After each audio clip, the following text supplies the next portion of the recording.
Het belangrijkste nieuws van Curaçao in het Nederlands. Extra Journaal. Vers van de pers. Welkom bij Extra Journaal. Fijn dat u weer kijkt. We hebben het belangrijkste nieuws voor u op een rij gezet. En we beginnen met het bericht dat Brekelmans de neutraliteit benadrukt.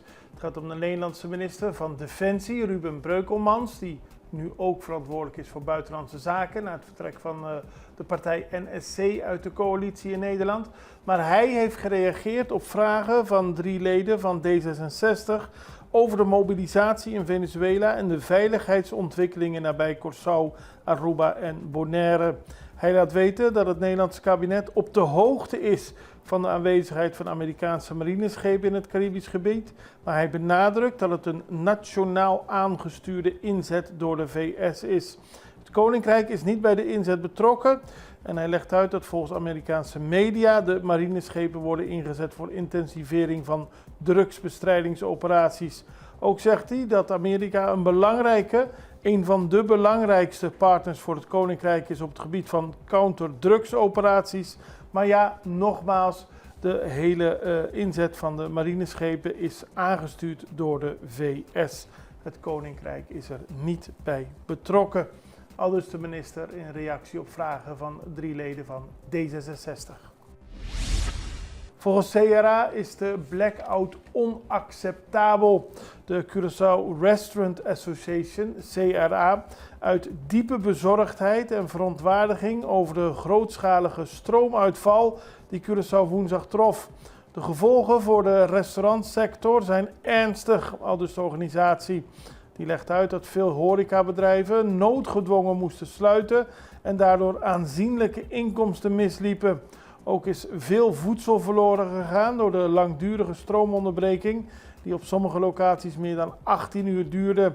De organisatie roept de overheid en Aqualectra dringend op om structurele maatregelen te nemen om toekomstige stroomuitval te voorkomen en eist compensatie voor de geleden schade in de horecasector. Het sturen van pakketten naar VS staat voorlopig on hold. Dat is gisteren bekendgemaakt door Seedpost International hier op Curaçao. Die laat weten dat vanaf donderdag 27 augustus alle verzendingen van brieven en pakketten naar Amerika worden opgeschort tot nader order. De reden hiervoor is het uitvoeringsbesluit, de Executive Order, dat de Amerikaanse overheid heeft uitgevaardigd en dat wordt vandaag 29 augustus van kracht. En dat betekent dat de belastingvrijstelling die gold voor pakketzendingen met een waarde tot $800 wordt afgeschaft.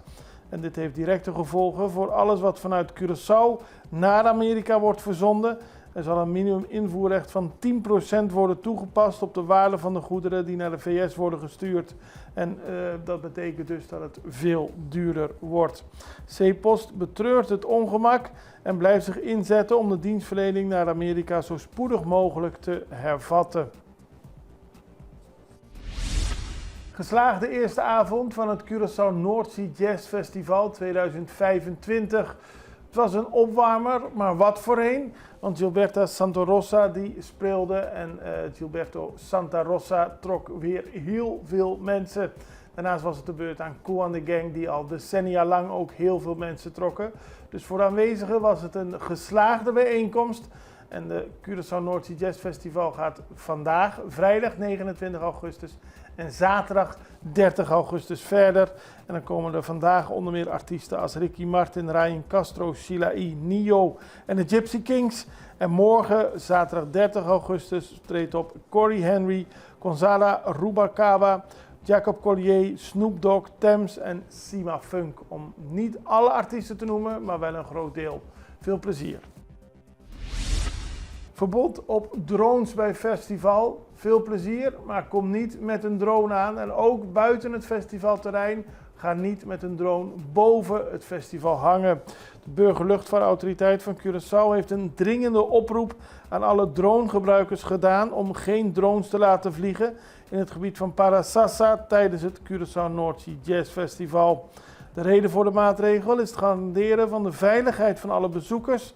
Aangezien er een groot aantal bekende artiesten zal optreden, wordt het druk en drones kunnen vallen of kan er iets mee gebeuren. Daarom is er een verbod ingesteld.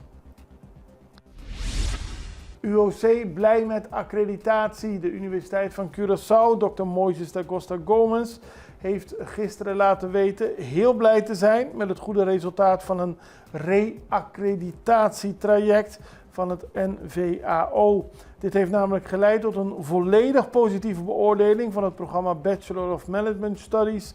Dat wordt gegeven aan de Sociaal-Economische faculteit. Met dit positieve oordeel hebben studenten zekerheid over de kwaliteit van het onderwijsprogramma en ze hebben de zekerheid van internationale erkenning van hun bachelordiploma, zo laat de universiteit weten. Benzine en stroom ietsje duurder, dat is gisteren bekendgemaakt. Vanaf dinsdag 2 september stijgt het gereguleerde tarief van benzine licht. Het gaat echt maar om weinig, om een kleine verhoging. Ook diesel, dat daalt heel licht. Verder zal het tarief van water dalen en het elektriciteitstarief licht stijgen. Grote lijnen blijven de prijzen min of meer gelijk. Is wel sprake van daling en stijging, maar het gaat om hele kleine tarieven. Wij gaan even naar een break. We zijn zo bij u terug. Extra in Nederland. Van Amsterdam tot Arnhem, van Groningen tot Maastricht. Extra is erbij. Volg Extra Digitaal en blijf op de hoogte van de belangrijkste ontwikkelingen in Nederland. Extra Digitaal is te zien op verschillende platforms en kanalen zoals WhatsApp, YouTube, Facebook, Instagram en ook TikTok. Wilt u ons op de hoogte brengen van een evenement of iets doorgeven? Neem contact op via WhatsApp, e-mail, Facebook of bel gewoon 06 1364 2945. Volg of abonneer je op Extra Digitaal. Klik aan en volg ons.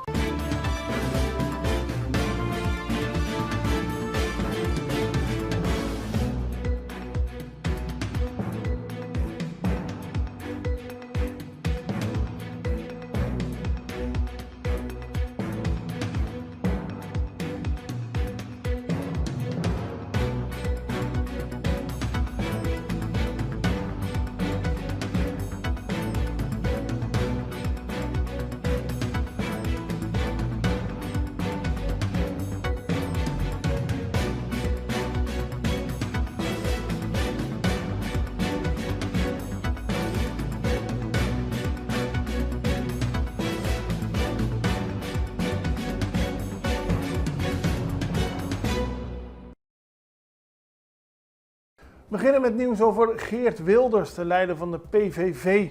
De grootste partij van Nederland heeft haar kandidatenlijst gisteren gepresenteerd. In ieder geval de eerste 4. En daarbij is het opvallend dat op nummer 3 Shanna Schilder staat. Zij werkt bij het ministerie van Bestuur, Planning en Dienstverlening hier op Curaçao. En ze is afdelingshoofd bij Crunchy. Verschillende media hebben dat al opvallend genoemd, juist omdat de PVV vaak erg kritisch ten opzichte van de Antillen staat. Lange tijd heeft de partij ook aangehouden dat de eilanden onafhankelijk moesten worden.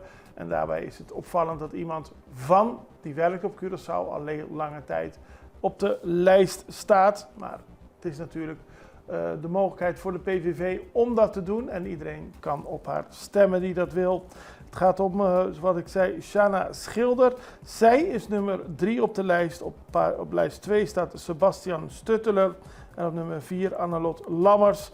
En nummer 1 is voor Geert Wilders. Die andere 3 zijn allemaal relatief nieuwe politici. Hoewel Sebastian Stutteler al een jaar voor de PVV in het Europees Parlement zit. Ministerraad stemt in met uitbreiding eilandsraden en bestuurscolleges voor de BES. Dat is vanochtend bekendgemaakt. Het gaat om een wetsvoorstel van staatssecretaris Elly van Marum van Koninkrijksrelaties. Bij de eerstvolgende verkiezingen in 2027 zal het aantal eilandsraadsleden stapsgewijs omhoog gaan. Voor Bonaire gaat dat dus van 9 naar 11. Voor Sint-Eustatius van 5 naar 7 en ook van Saba van 5 naar 7. Ook het aantal eilandgedeputeerden stijgt. Op Bonaire van 3 naar 4 en op Statia en Seba van 2 naar 3. Een reden voor deze uitbreiding is dat het aantal eilandraadsleden en gedeputeerden sinds 2010 niet is meegegroeid met het inwonersaantal, maar ook vonden veel politici het werk voor de gedeputeerden te zwaar worden met alle zaken waar ze aandacht aan moeten besteden. Dia di Bonaire, toch op 6 september, dat is gisteren bekendgemaakt. Het openbaar lichaam kiest voor een programma van een hele week. Eerder leek het erop dat een deel van de officiële programma op 5 en een deel op 6 zou plaatsvinden. Er waren verschillende mensen het helemaal niet mee eens. Zij vonden dat een belediging van de bevolking. Zo zeiden onder meer de partijen UPB en MPB. Nu is bekendgemaakt dat er een hele week vol met activiteiten komt, waarbij 6 september echt als Dia di Bonaire vol met officiële activiteiten zal zijn. Maar er zijn onder meer jam sessions, poëzieavonden, er zijn vrijwilligersdagen en natuurlijk op 6 september Dia di Bonaire, dus een hele feestweek op Bonaire. Dan gaan we tot slot nog naar Colombia. Er zijn 33 soldaten vrijgelaten na gevangenschap. Het gebeurde in een guerrillagebied.